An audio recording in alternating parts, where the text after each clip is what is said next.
Hi guys, welcome back to my channel. I'm back with another recap of Diarra from Detroit. Season 1, Episode 5, Snapshots of a Rendezvous. So it starts off with, Diarra reflecting about all her life choices and realizing she ain't got no money left to her name. So she goes to look under her nightstand in the living room, and she opens her wallet and realizes she only got like $20. So your girl was not really thinking about her choices in the moment when she did that poker game because she didn't get her money back.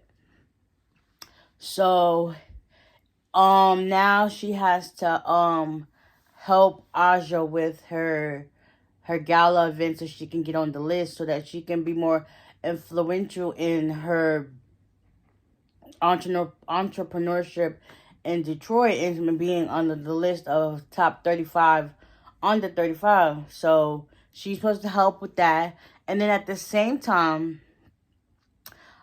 she gets a visit from, I believe, Danger. She was getting ready to go to work, and she notices there was a car that was watching her and taking pictures while she was talking to Danger. She was getting ready for work and whatnot. And she didn't think nothing of it. She was just like, okay, that's odd. But you know what I've noticed? It seemed like there's some undenying attraction between her and Danger. Like, they ain't just close friends. They're more like they could have hooked up in a past life, but that didn't quite work out that way. So, yeah, they said some words to each other. And they went on about their business. I'm gonna say Moni. Also, speaking of Moni, Moni did show up at Diarra's house because the detectives came.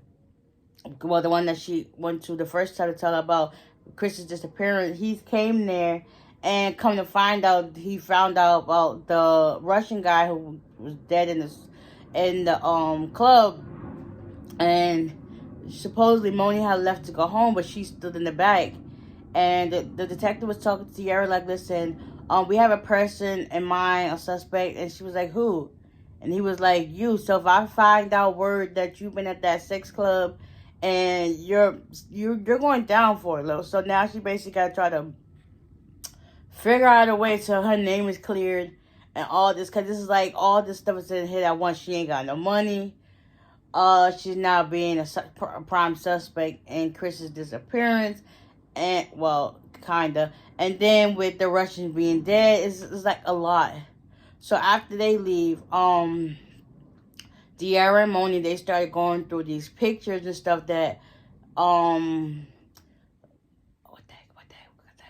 Moni's son had found, because he started talking about it, and they end up finding a code with a spider, and they put two and two together. So coincidentally, it's the date of later on that night that something's supposed to go down. And so Moni's now in charge of hunting down the pictures, going to the the pawn shop or Photoshop to see wherever the stuff goes. So she ended up coming to the last place. She bribes the guy like some feels on her if he could like help her like determine what was the significance of the photos or whatever. So he was like, he came in here this day, blah, blah, blah, blah, blah, blah. But long story short, he only wanted one picture frame. Just so happens to be him and Diarra from the escape room. And she was like, oh my God. Once Moni saw, she was like, oh. So she went back to Diarra's house and let her know what was up. And she was like, oh my God, he really does love me. Girl, if only it was that simple. How you fall in love after one date. Like, and mind you, they met on a dating app. So it's like, but then again, it could happen. You never know. You never know. You never know. So after that, supposedly Diarra and Moni supposed to be meeting up later on that night to do the stakeout from what they gathered from the photos. Because now she's starting to put two and two together. What else? Aja's event. She was supposed to have a band play, but they canceled. So T decided to, he only hit the guy up because, you know, that's a one night stand. He ain't into that double back and whatever. So he ends up hitting up Reggie from the guy he met from the club, and he does a big one. Diarra, she's also supposed to have her speech. She goes to show her face, and then she meets Keyshawn. So I guess Keyshawn and Audrey supposed to be like an item now. So there's a whole bunch of influential people from Detroit that's there at her event. So basically, spread the word around so that she can get on the list.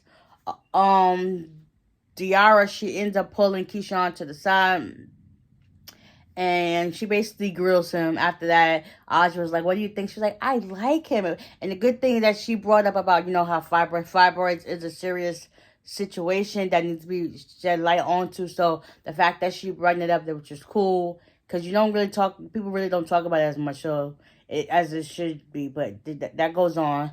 At the same time, she sees S1XE there, because S1XE and Aja, I believe, if they're not brother and sister, they're like cousins. So it's either or. Either way, they're family. So he had to show face. And she told T that, you know, she has to go do some things, but she'll be back now that she knows that she's the last person to speak for the speech and give Aja her good wishes and stuff like that. She meets up with Moni. They track down the abandoned house, warehouse, whatever, that Chris was keeping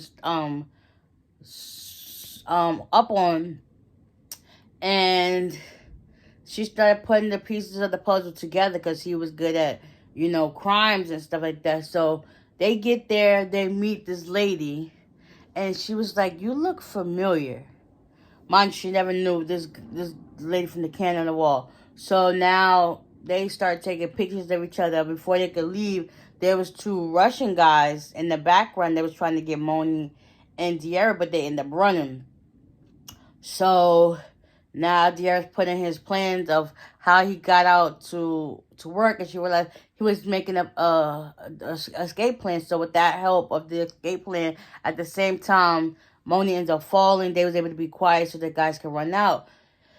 Next thing you know, they left out of there, and then they started shooting at them. Come to find out, the cop that was watching Diarra in the beginning ended up being a getaway driver. And she was also telling them, like, listen, you could be an Uber driver. This car is disgusting. All this other stuff. I guess eventually, she asked him to take her downtown to Audrey's event. He was like, nope, I'm not going to do that. And he wished that he could go back to his regular life, which is hard because it's like he's trying to solve this cold case from God's know when, how long. And, you know, things just didn't go right. Come to find out, also, Danger went to go see Miss V, which is Miss Velvet. She's in charge of the Woodward boys that's running rank on Roman's shop, which is Moni's husband. And she with the help of Diarra put him on, he ended up meeting with her. Come to find out, the stuff that Danger's into is because of Miss V. And she's basically like kind of on a hush hush. But he was like, listen, I need to chill on that, because if it's money that he owes, let him pay that regular and just not make it a little bit extra the more than what it seems. So she was like, I ain't gonna chill on that. And yeah, come to find out, the wife that he married, Danger, Rita, she was as old as Miss V. And it was just like, you pay for that? Yeah. Everything in life ain't free. It's always a price. Basically, Miss V paid the price for Danger's love life, I guess. So after that, you come to find out, Tank, he works with the Woodward boys. He's now involved with the Russian stuff. And you see him tied up with chains and the plastic. And the Russian mob was like, who is this person? Talking about Diarra. They got pictures of her. Like, how is she involved? She's now a threat to this. It's like, they just don't want everything to transpire. So I'm thinking, like, everybody is connected with this Dante Chris guy. And it's like, Diarra didn't even know nothing about this. And now she's in too deep to pull out. So they end up killing Tank. I know Miss V don't know that. But when she do, she's going to be livid.